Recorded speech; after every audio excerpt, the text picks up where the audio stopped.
Dans cette vidéo, on va s'intéresser à l'histoire de la monnaie. L'histoire de la monnaie commence avec le commerce et les transactions et ne saurait être réduite dans sa matérialité aux objets qui sont la pièce de monnaie ou le support papier. La monnaie est une condition essentielle de l'activité économique et son histoire n'est pas dissociable de l'évolution des pratiques des agents économiques comme celle de ses formes concrètes, soit depuis l'invention des pratiques et formes primitives de la préhistoire jusqu'aux pratiques et formes les plus avancées de l'époque contemporaine, conséquence d'un lent processus de dématérialisation. Bien qu'il n'y ait pas d'évidence concrète en faveur de l'existence du troc, on suppose qu'entre 10 000 et 3 000 avant notre ère, les échanges s'opéraient principalement sous cette forme. Des biens ou des services sont échangés contre d'autres biens ou services de valeur équivalente. Cependant, le troc pose de nombreux problèmes concrets, comme la difficulté à trouver une valeur objective entre des biens de nature différente, ou l'utilité relative de certains biens. Par exemple, on peut chaque semaine avoir besoin d'un kilo de patates, mais une paire de chaussures perd rapidement de la valeur, passé la première ou la deuxième paire. Vers 7000 avant notre ère,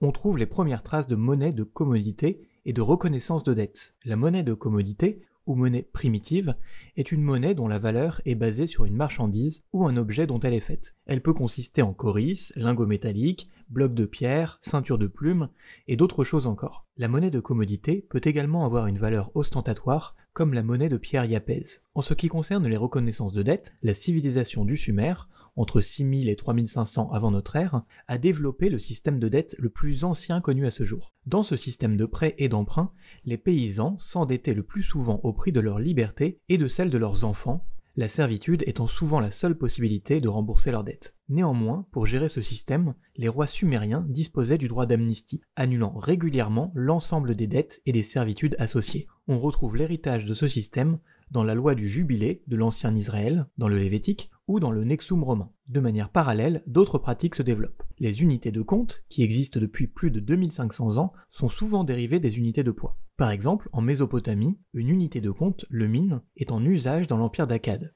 Les premières écritures cunéiformes sur des tablettes d'argile révèlent des écritures comptables. Un système de gestion administrative des dettes et des créances se développe en se fondant sur la comparaison de la valeur des produits échangés avec des valeurs étalons connues de tous, par exemple une quantité donnée de céréales, d'or ou d'argent. Ce système permet ainsi de diminuer la subjectivité du troc. En perfectionnant ces systèmes, nous en arrivons à l'invention de la monnaie métallique. Comme les métaux sont recherchés par beaucoup de peuples, leur valeur est intrinsèque, avec les qualités d'être incorruptible, donc durable, homogène, malléable, donc facilement divisible et pouvant porter une empreinte, et relativement rare. L'utilisation de l'or et de l'argent comme moyen d'échange est attestée depuis les temps les plus anciens, jusqu'à 4000 ans avant notre ère. L'invention des premières pièces métalliques en Occident est l'œuvre des Grecs d'Asie mineure au 7e siècle avant notre ère. L'idée de frapper des pièces en métal précieux naît autour de la mer Égée, vers 650 avant notre ère, et on a retrouvé des pièces frappées à Sardes par le roi Aléiade II, qui règne sur la Lydie entre -610 et -560.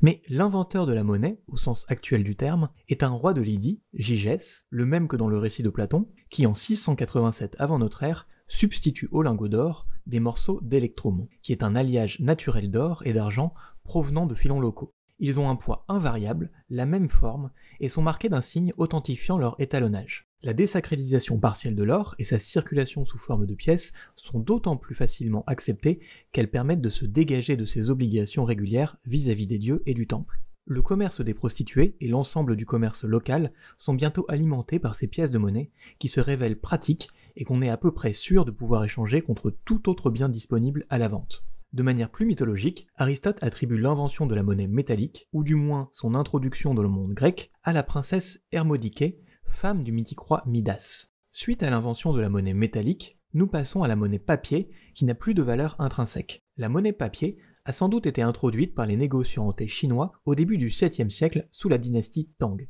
Ils réglaient les grosses transactions avec des billets à ordre afin d'éviter le transport d'espèces métalliques, précieuses et lourdes, lesquelles étaient conservées par des personnes de confiance qui se chargeaient en retour de régler les débiteurs porteurs de titres. L'administration chinoise, qui fait office de facto de fonds de garantie, adopte officiellement ce type de billets en 1024 et leur donne le nom de Yaozi. Et les pièces métalliques sont symboliquement représentées sur les billets émis sous la dynastie Song du Nord. La première mention occidentale d'une forme de monnaie fiduciaire, de papier, est faite par Marco Polo en 1296. Lorsqu'il les découvre en Chine, il décrit « Le grand Khan fait preuve pour monois écorce d'arbre qui semble Chartres ». Il évoque ainsi le Chao, monnaie de papier, qui prit le relais après le Yaozi, mais de façon plus étendue. En Europe, les premiers billets de banque émis par un établissement bancaire sont apparus au début du XVIIe siècle avec la Banque de Stockholm, en 1658, qui avait de fait un statut public, bien que propriété d'actionnaires privés. En France, la première véritable tentative remonte à l'époque du système, fondé par John Law en 1716, et de la Banque royale. En résumé, John Law voulait remplacer l'or et l'argent circulant par des billets ayant valeur d'espèce, afin d'accélérer les échanges. Enfin, le développement de l'informatique à la fin du XXe siècle permit de dématérialiser la monnaie. En 1990, les États-Unis autorisèrent le transfert de la monnaie sous forme digitale entre les banques, et ce mouvement ne cessa de s'accélérer jusqu'à ce que maintenant la majeure partie de la monnaie existe sous forme digitale. Désormais, la monnaie peut exister de manière virtuelle sur des ordinateurs, des serveurs ou des technologies plus avancées comme la blockchain, pour le cas des crypto-monnaies comme le Bitcoin inventé en 2008. Et sur ce, nous en avons donc terminé avec cette petite présentation de l'histoire de la monnaie. J'espère que ça aura pu vous intéresser et que ça vous donnera envie d'en apprendre davantage. Si c'est le cas, n'hésitez pas à laisser un like et à vous abonner, et on se voit dans une prochaine vidéo.